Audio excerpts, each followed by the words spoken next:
Amém. Deus abençoe nossas crianças. Vamos abrir a palavra de Deus no Evangelho segundo Mateus, capítulo 5.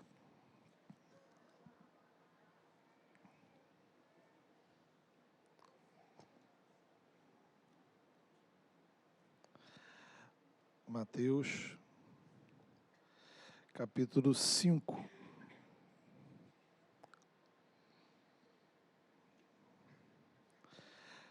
Nós vamos ler a partir do versículo 1. Texto que já está aí projetado, para você também acompanhar na sua Bíblia. Diz assim a palavra de Deus. Vendo as multidões, Jesus subiu ao monte e se assentou. Seus discípulos aproximaram-se dele. E ele começou a ensiná-los, dizendo: Bem-aventurados os pobres em espírito, pois deles é o reino dos céus. Bem-aventurados os que choram, pois serão consolados. Bem-aventurados os humildes, pois eles receberão a terra por herança. Bem-aventurados os que têm fome e sede de justiça, pois serão satisfeitos. Bem-aventurados os misericordiosos, pois obterão misericórdia. Bem-aventurados os puros de coração, pois verão a Deus. Bem-aventurados os pacificadores, pois serão chamados filhos de Deus. Bem-aventurados os perseguidos por causa da justiça, porque deles é o reino dos céus. Bem-aventurados serão vocês, quando por minha causa os insultarem, os perseguirem e levantarem todo tipo de calúnia contra vocês. Alegrem-se e regozijem-se, porque grande é a sua recompensa nos céus, pois da mesma forma perseguiram os profetas que viveram antes de vocês. Amém. Conversaremos hoje, irmãos, sobre felicidade. E aí, pensando nesse tema, me lembrei de um filme já antigo, de 2007, com Will Smith, chamado A Procura da Felicidade. É um filme bem legal, inspirado lá numa história real. Então, se você não viu o filme, recomendo que veja.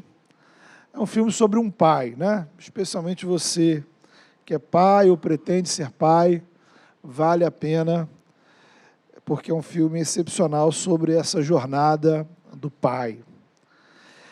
Em resumo, a história é um homem que foi abandonado pela mulher, tem que criar o seu filho sozinho, não tinha um emprego fixo, e tinha lá a venda eventual de alguns produtos, e ele passa todo tipo de perrengue, sabe, um negócio de doer o coração, né? Se você não chorar, porque realmente... E lá pelas tantas, nessa jornada de luta, sofrimento, angústia, né, o homem recebe uma oportunidade. Difícil, improvável, mas ele deu tudo de si, correu atrás, conseguiu. E aí o filme vai chegar ao final, né? Ele encontra a felicidade, que é, ou seja, o sucesso, o dinheiro, o conforto para viver bem com seu filho. Então, uma típica história americana de inspiração. Tá? A moral da história é muito simples. Se dedique ao máximo, faça o seu melhor, que um dia você terá uma oportunidade. E aí você agarra ela com unhas e dentes, que você encontrará a felicidade, sucesso, dinheiro. Então, como eu disse, a parte paterna do filme é espetacular. Mas a ideia central da história, ela nos traz uma narrativa um tanto problemática. É um tipo de história que, sim, nos prende, nos emociona, nos inspira, né? Mas filmes como esse, tem uma série de outros, né? Séries, enfim, novelas, nos vendem uma ilusão. uma mentira. Né? Por um lado, o título do filme está correto. Todos nós queremos ser felizes. Ora, né? Todos nós estamos à procura da felicidade, né? Não tem ninguém à procura da tristeza, né? Meu objetivo de vida é ser triste, né? Não tem isso. A grande pergunta é como encontrar a felicidade. O que eu preciso fazer? Qual é o percurso, a jornada, o caminho para achá-la? O que nos leva a uma outra pergunta. O que seria, de fato, felicidade? Em que consiste? Como defini-la? Porque se estamos procurando alguma coisa, eu preciso, antes de mais nada, saber exatamente o que é, para que quando eu encontre, eu diga, poxa, encontrei. Do ponto de vista do Evangelho, essas questões nos mostram que o filme reproduz uma mentalidade, tá, da nossa sociedade, mas que, pela ótica de Cristo, é uma mentalidade mentirosa. Primeiro porque tem um monte de gente nesse mundo que rala pra caramba todo dia para cuidar dos seus filhos. E vai ralar a vida inteira e não vai ficar rico. Então, na visão do filme, nunca encontrarão a felicidade. Em segundo lugar, tem um monte de gente que aproveitou oportunidades, ganhou dinheiro,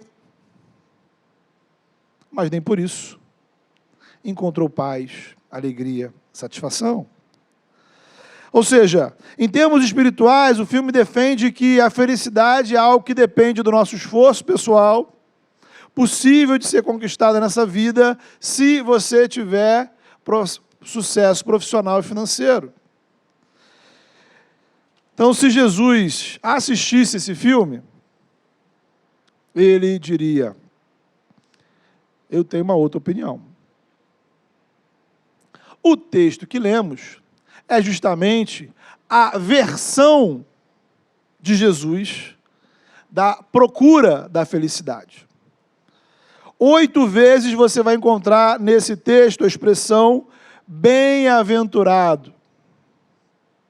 Bem-aventurados são. A expressão bem-aventurado significa exatamente ser feliz. Por isso, inclusive, algumas Bíblias vão traduzir: felizes são os pobres em espírito, felizes são os que choram, felizes são os humildes, os que têm fome de justiça, e por aí vai. Ser bem-aventurado é ser feliz.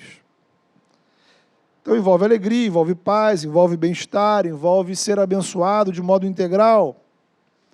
Então, Jesus está fazendo 8 declarações, veja, 8 vezes ele repete a mesma expressão de felicidade. Ele está caracterizando o que é uma pessoa feliz. Felizes são os pobres em espírito, os que choram, os mansos ou humildes, que têm fome e sede de justiça, os misericordiosos, os puros de coração, os pacificadores, os perseguidos por causa da justiça. Agora, antes da gente entender exatamente o significado, né, de cada uma dessas expressões, eu queria chamar a sua atenção nessa manhã para o significado delas em conjunto. Onde é que estamos aqui no ministério de Jesus? Estamos no início. É a abertura do Sermão do Monte. Tá? É como se, aí no espírito das eleições, né, como se Jesus estivesse apresentando o seu programa de governo. Olha, eu estou trazendo um reino, e o meu reino vai funcionar desse jeito aqui, olha, as marcas, os pontos centrais são esses aqui. Então, bem-aventuranças descrevem marcas daqueles que fazem parte do reino de Deus, inaugurado por Jesus. Então, antes de mais nada, queridos, essa é uma conversa sobre o reino. É uma conversa sobre felicidade e sobre reino. Porque felizes são os que acolhem o reino em Jesus. a felicidade que Deus nos oferece, a bem-aventurança que Ele nos oferece, estão disponíveis no reino de Deus. Mas o que isso significa exatamente? Então, vamos lá.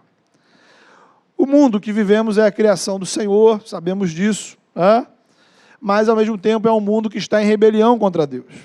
Então, em outras palavras, dentro desse mundo existem falsos reinos e falsos reis.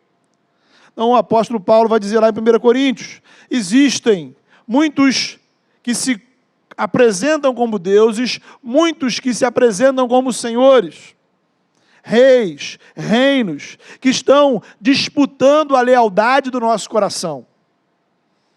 Como aí os políticos que estão disputando o nosso voto, os senhores desse mundo disputam o seu coração. E na prática, de um jeito ou de outro, você acaba sendo súdito, servo, de vários reis e vários reinos, às vezes ao mesmo tempo. Somos servos do reino do dinheiro, servos do reino da política, servos do reino do poder, servos do reino dos sistemas religiosos, servos do reino do conforto, servos do egoísmo, servos do reino da violência, servos do reino do prazer, servos do reino da diversão e por aí vai.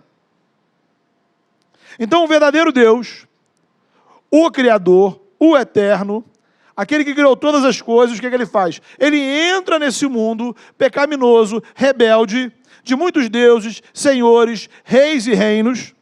Ele envia o seu Filho. E ele apresenta Jesus como rei, que vem inaugurar o reino. E o que é este reino? É a realidade onde a rebelião contra o Criador é substituída pela comunhão com o Criador. Então, no lugar da desobediência, vai entrar a obediência. Por isso, Jesus nos ensinou a orar, dizendo: venha a nós o teu reino, seja feita a tua vontade, na terra como nos céus. Então, o que é o reino?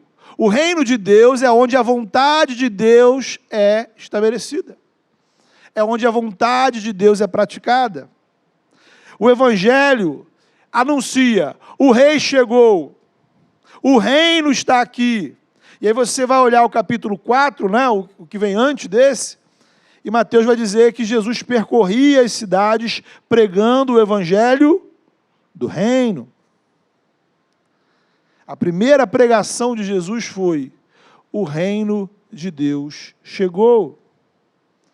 Lá no Antigo Testamento, a primeira parte da nossa Bíblia, nós vamos encontrar o rascunho desse reino. O povo de Israel foi o protótipo, a primeira versão. Mas os próprios israelitas aguardavam algo maior, algo definitivo, algo melhor. As profecias, as promessas lá do Antigo Testamento apontavam para um futuro. Então, quando Jesus começa a proclamar nas ruas de Israel que o reino de Deus chegou, as pessoas entendiam muito bem o que ele estava querendo dizer. Então, essa é a bem-aventurança que diz respeito ao Evangelho como um todo. Felizes são os que acolhem o reino de Deus. O que nos traz, queridos, o nosso primeiro desafio. Reconhecer Jesus como Rei dos Reis. Reconhecer Jesus como Senhor dos Senhores. Rei da igreja, Rei do universo, Rei da minha vida. O que ao mesmo tempo significa que nós não somos súditos, nem servos. Não reconhecemos a legitimidade dos reis, reinos, senhores desse mundo. A minha lealdade pertence apenas e exclusivamente ao Senhor. Meu coração tem um dono, e é Jesus Cristo. O Evangelho nos apresenta Jesus como Rei, nos desafia a reconhecê-lo como Rei e nos oferece a participação no reino. O Rei chegou. o nome dele é Jesus. Lembrem-se que, quando Jesus nasce, os magos do Oriente vêm, seguindo a estrela no céu, e chegam a Israel à procura do rei dos judeus. Eles vieram adorar o rei. A vida e obra de Jesus inauguram o reino. Os milagres de Jesus são os sinais da chegada do reino. Quando Jesus expulsa demônios, ele está trazendo libertação aos que estavam cativos espiritualmente ao reino das trevas. Então nós somos convidados, o Evangelho é um grande convite a reconhecermos Jesus como Rei e a nos fazermos súditos desse reino. Conversão significa mudança de reino. Fora de Cristo, servimos a outros reis, a outros reinos. Em Cristo, temos um único Rei, um único reino. Então aqui nós temos a dimensão política do Evangelho. Porque quando anunciamos Jesus como Rei do universo, não apenas da nossa vida, Ele não é apenas o Rei individual, Ele é o Rei de todas as coisas. Significa que reis, imperadores, presidentes, governadores, prefeitos, todas as autoridades que existem, não passam de servos e súditos daquele que é o Rei dos reis e Senhor dos senhores, quer elas reconheçam ou não. Essa é a dimensão religiosa do Evangelho. Porque se Jesus é o Rei dos reis, se Ele recebeu toda a autoridade no céu e na terra, se Ele tem o nome que está acima de todo o nome, se todas as coisas foram colocadas debaixo dos seus pés, não existe nenhum outro ser que possa sequer estar lado a lado com Jesus.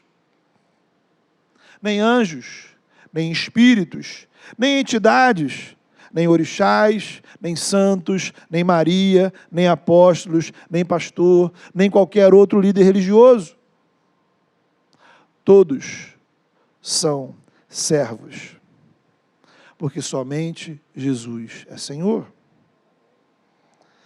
E haverá um dia em que todos eles, toda a criação, inclusive anjos e demônios, crentes e não crentes, todos irão se curvar diante dele. Todos irão dobrar os seus joelhos e confessar. Confessar não por fé, confessar não por conversão, conversar como quem reconhece e admite uma realidade porque está diante dela. Jesus Cristo é Senhor. Mas até lá, aqueles que, assim, agora sim, reconhecem Jesus como Rei, por fé, por conversão, por coração, aqueles que passam a se identificar com o reino, desde já informam aos líderes religiosos, às religiões, aos políticos, às polícias, aos bandidos, aos poderes desse mundo, visíveis e invisíveis. Nossos joelhos somente se dobrarão diante de Jesus Cristo. A nossa língua somente confessará Jesus Cristo como Senhor. Somente a Ele devemos total e exclusiva lealdade. Repare que já no nascimento de Jesus você percebe essa tensão entre Cristo e os reinos desse mundo, porque Herodes manda matar as crianças, porque queria matar Jesus. Porque os poderosos desse mundo não estão dispostos a abrir mão do seu poder. Então o que Jesus está descrevendo nas bem-aventuranças, queridos? É justamente as características desses que fazem parte do reino. Em outras palavras, o caminho da felicidade, felizes são, e ele repete 8 vezes, os que vivem assim. O caminho da felicidade no Evangelho é diferente do caminho da felicidade no mundo. Então veja que é uma proposta, em certo sentido, surpreendente. Os israelitas tinham certamente perspectivas de como é que seria uma vida feliz, como é que seria a vida do reino, mas nessa lista não faziam parte, por exemplo, os humildes de espírito, os que choram, os mansos, os misericordiosos. Na lista dos filósofos da época também não existia essas marcas. Os políticos, os religiosos. Essa é a lista do reino de Deus. Esse é o caminho da felicidade na proposta do Evangelho. E aí eu queria meditar com você sobre essa felicidade. Que felicidade é essa? Falamos que é uma conversa sobre felicidade, sobre o reino. Vimos a dimensão do reino. E agora a gente precisa focar no aspecto da felicidade. Eu queria apresentar algumas coisas sobre essa felicidade. Porque ela é essencialmente comunhão com Deus. Veja, note algumas promessas que Jesus pontua ligadas às bem-aventuranças. Por que os humildes em espírito, ou os pobres em espírito, são felizes? Porque deles é o reino dos céus. Ou seja, em que consiste esta felicidade? Fazer parte do reino. É a mesma felicidade prometida aos perseguidos por causa da justiça, lá no versículo 10. Agora, no que consiste a felicidade dos limpos de coração? Será que eles ficarão ricos, realizarão seus sonhos? Não. Eles são felizes porque verão a Deus. De forma, queridos, que a felicidade do Evangelho é essencialmente comunhão com o Senhor. O que nos permite declarar também o inverso. Comunhão com Deus nos traz felicidade. O Evangelho nos torna pessoas felizes. Não é por acaso que esse primeiro grande discurso de Jesus traz 8 declarações sobre felicidade. Cabe aqui uma ressalva, A gente não está dizendo que você vai acreditar em Jesus, você vai entrar para a igreja e, de repente, tudo na sua vida vai ficar fácil, que você não vai ficar mais doente, não ter mais problema, ou que você vai ficar imune às dificuldades, às violências, aos acidentes, às catástrofes que existem. Esse mesmo Jesus que fala das bem-aventuranças é aquele que fala que no mundo teremos aflições. Aqui mesmo no versículo 11 ele vai dizer das perseguições. Então o ponto é, a felicidade do Evangelho, neste mundo e nesta vida, não significa ausência de problemas. A questão é que nem por isso ela deixa de ser felicidade. Esse é o ponto, A mensagem do Evangelho é, sim, é possível ser feliz nesta vida. É possível encontrar a felicidade. Só que ao contrário das narrativas da cultura, dos filmes, por aí vai, essa felicidade está na comunhão com Deus. E aí você vai encontrar várias afirmações ao longo da palavra nesse sentido. O Salmo 32 vai dizer, bem-aventurados são, ou seja, felizes, aqueles que têm as suas transgressões perdoadas e os seus pecados apagados. Ou seja, o perdão de pecados pela graça me traz felicidade. O Salmo 84, como são felizes, são bem-aventurados os que habitam em tua casa. Louvam-te sem cessar, estar na casa de Deus, estar na presença de Deus, estar louvando ao Senhor junto com o povo de Deus. Traz felicidade. Salmo 119, bem-aventurados são, felizes, os que obedecem à lei do Senhor e o buscam de todo o coração. A obediência e o temor trazem felicidade. Apocalipse capítulo 1 vai dizer, felizes são, bem-aventurados, aqueles que leem as palavras desta profecia. Felizes, aqueles que ouvem e guardam o que nela está escrito. Jesus respondeu a Tomé, lá no Evangelho de João capítulo 20, bem-aventurados são, felizes, os que não viram e creram. Portanto, amados irmãos, relacionamento com Deus traz felicidade. É por isso que o fruto do Espírito é a alegria. Neemias vai dizer que a alegria do Senhor é a nossa força. E o salmista vai dizer, alegrei-me quando me disseram, vamos à casa do Senhor.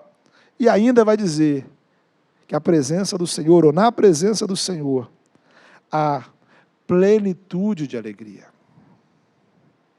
Por isso, no nascimento de Jesus, os anjos anunciaram aos pastores no campo, estamos lhes trazendo boas novas, boas notícias, de grande alegria para todo o povo.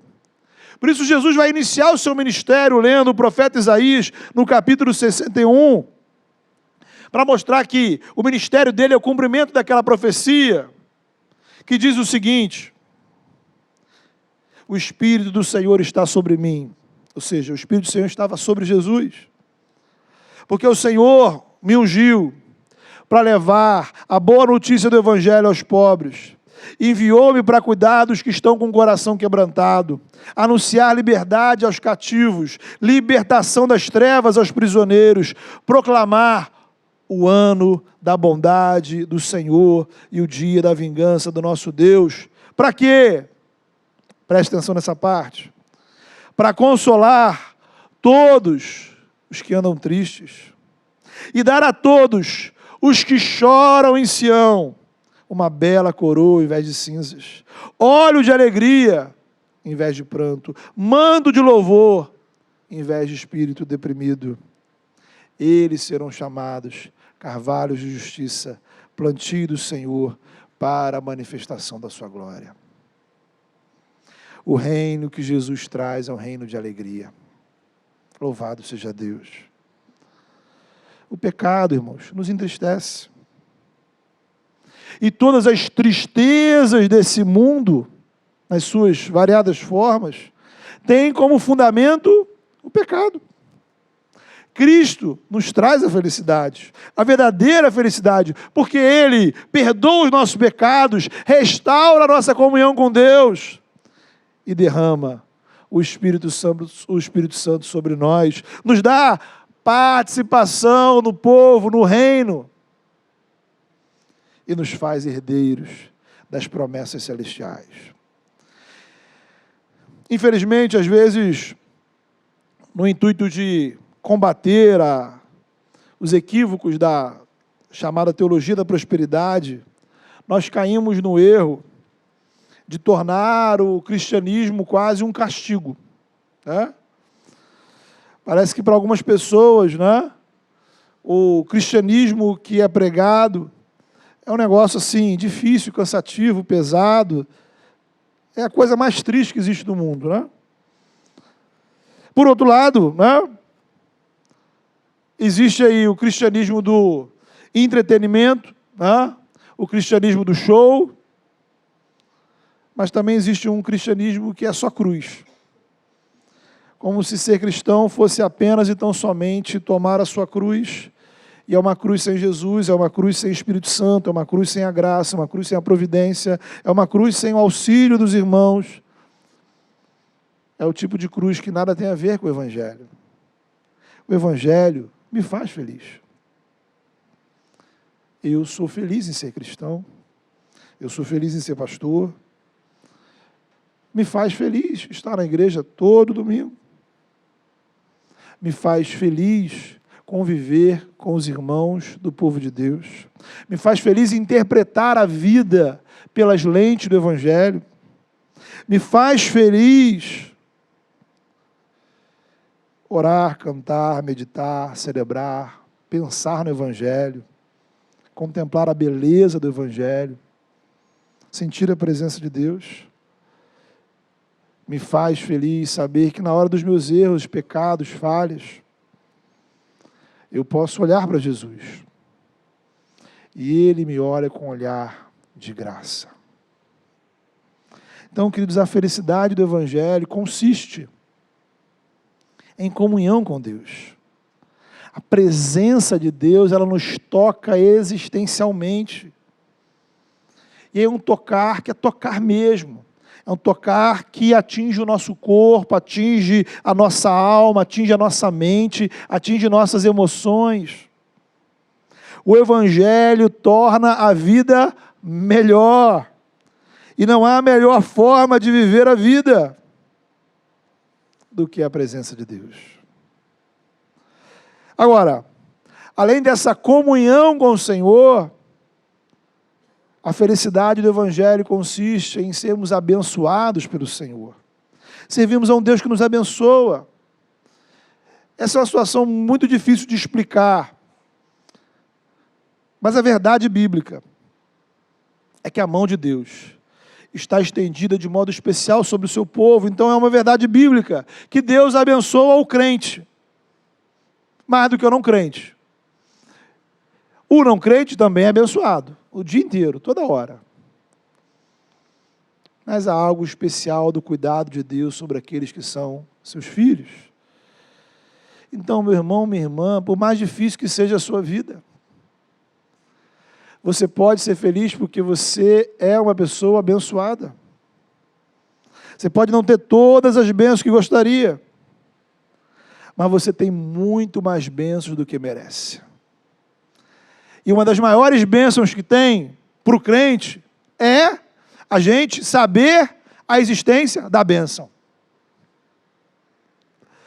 O Evangelho muda o nosso olhar. Então, quando algo acontece na minha vida, eu posso olhar e ver, Deus, cuidado de Deus, providência de Deus, graça de Deus, amor de Deus, misericórdia de Deus.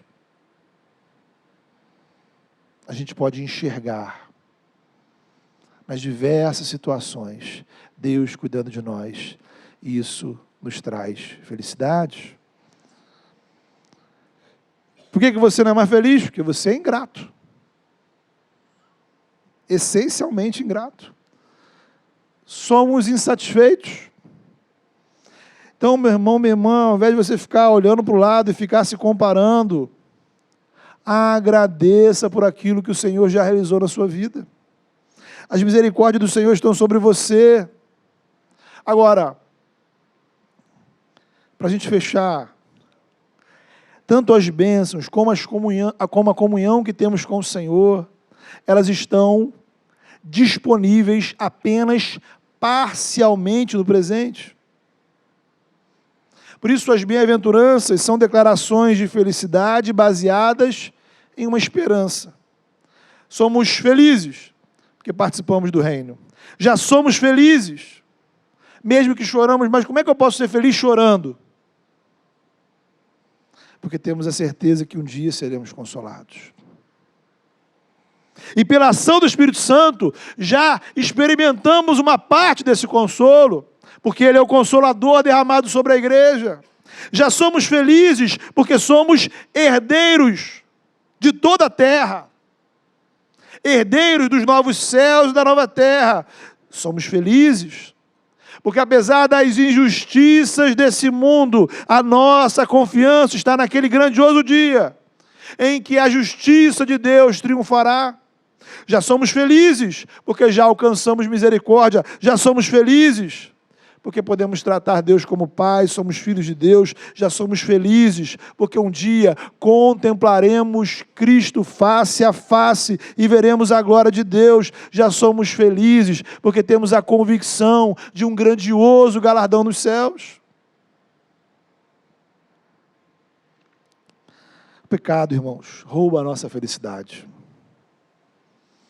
O inimigo vem para roubar, matar e destruir. O mundo nos vende ilusões que nos levam a frustrações. Cristo tem a verdadeira felicidade para a nossa vida. Então, eu queria terminar essa mensagem com 2 desafios para você. Se você não é cristão, se você ainda não teve esse momento de confessar Jesus Cristo como seu Salvador, de você entregar a sua vida plenamente a Ele, se você tem buscado a felicidade em outras coisas, feito outras apostas,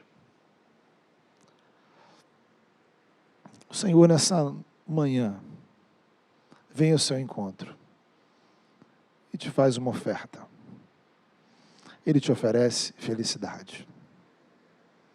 Felicidade. Talvez não essa que você tem procurado, e possivelmente essas que você tem procurado têm te levado à frustração, decepção, a essa angústia que você sente. Mas uma felicidade verdadeira. Uma felicidade que enche a alma. Uma felicidade que depende das circunstâncias. Então, coloque a sua vida diante do Senhor. Mas também, se você já é cristão, uma coisa, quando a gente observa esse discurso de Jesus, é que possivelmente a maneira como a gente tem vivido o Evangelho é contraditória a tudo isso aqui. Você encontrou a felicidade, mas tem vivido como alguém infeliz. Você tem tratado a sua relação com Deus como quase um castigo, um peso. Onde está a felicidade que deveria estar preenchendo o seu coração por servir ao Senhor?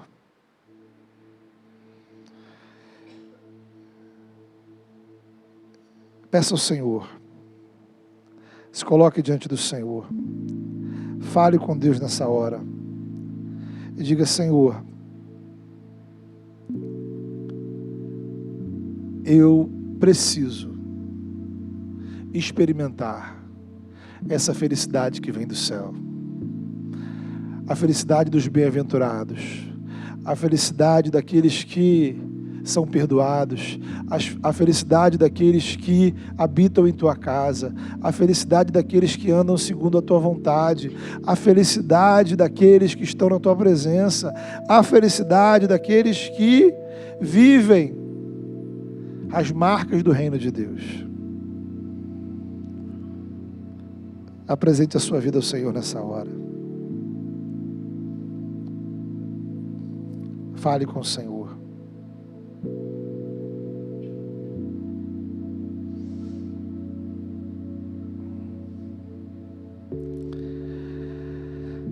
Deus amado, nós te louvamos, nós te adoramos.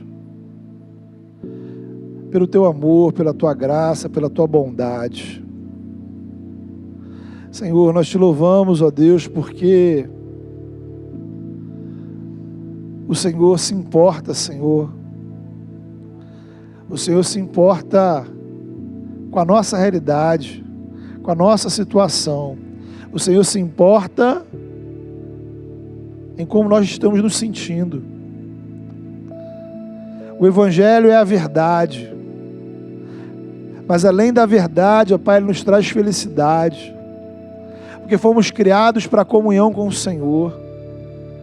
E a vida com o Senhor, ela é melhor vivida, Senhor. A vida com o Senhor, ela faz sentido. A vida com o Senhor é uma vida mais leve. A vida com o Senhor é uma vida cheia de esperança. A vida com o Senhor é uma vida, Senhor, onde experimentamos a cada passo, ó Pai, a Tua presença, as Tuas bênçãos. Assim, ó Deus, vai ao encontro desses irmãos, dessas irmãs, ó Pai, que nessa manhã tem vivido, Senhor, uma vida de tristeza.